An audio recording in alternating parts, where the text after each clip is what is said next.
Hi, Safari Mack fans, and welcome to our newest episode of Conservation, where I am Safari Mack, your guide and host, helping you make connections to the wild. First of all, before we begin, I want to take a moment and apologize to everybody for the delay in the number of episodes with Conversation. I've just been very busy, and I haven't been able to have a whole lot of conservation projects to talk about. But now there has been a lot of updates with the cheetah reintroduction in India, and I wanted to go ahead and touch bases with you. Unfortunately, ladies and gentlemen, right now the project is having a bit of difficulty with a number of deaths that are occurring in the park.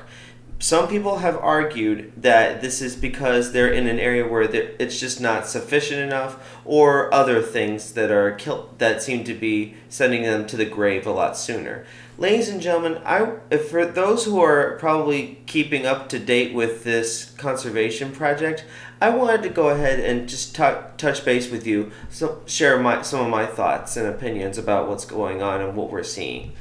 So, ladies and gentlemen, as I've said, now 20 cheetahs have been brought from South Africa as well as Namibia, but unfortunately, 9 are now considered to be dead. Now, with a death that just recently took place at least a few days ago.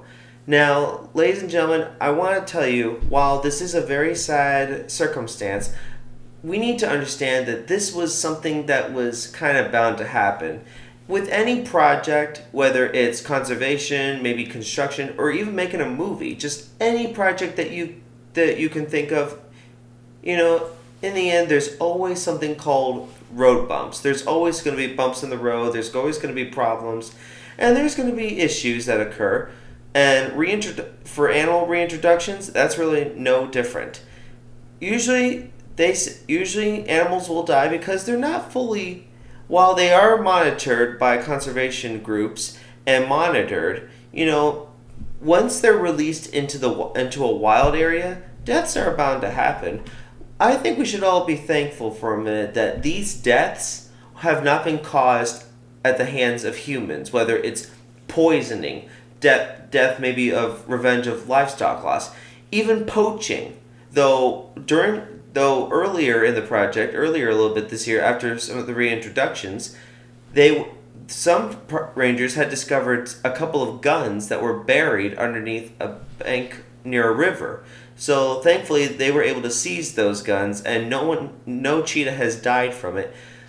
What these deaths tell us, though, is that part of it's all part of the natural order.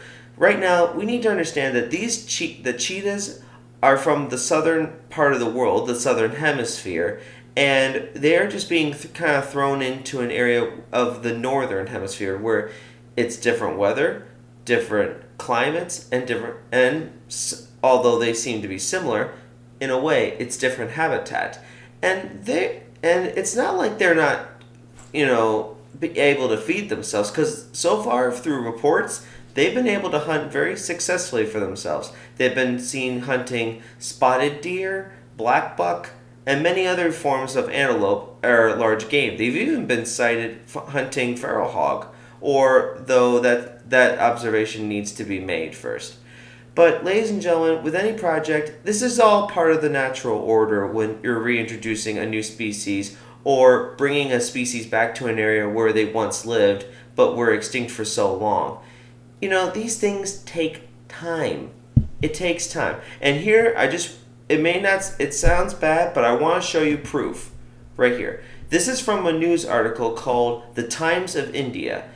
Kuno cheetahs' deaths are not alarming. This is from the National Tiger Conservation Authority, an organization that helps to manage tiger reserves and their populations in wildlife preserves. So, unfortunately, they say that five cheetahs, including, unfortunately, 3 of the cubs that that one mother cheetah had given birth to, it's sad, but this is just part of this is part of the natural order. Eventually, I want to tell everybody, I do believe that in time, there will be a form of order or a form of normalcy for them. Eventually, these animals will be able to fully reproduce and reestablish their part of their ecological niche or their role in India's circle of life. Anyway, that's all I have for today's conservation conversation. So I do apologize once again for the delay in how long it's been, but rest assured, when I find a new conservation project, I will be glad to have the great conversation with all of you, my viewers. Thank you for tuning into this special episode. Until next time, this is Safari Mack. I'll see you out there.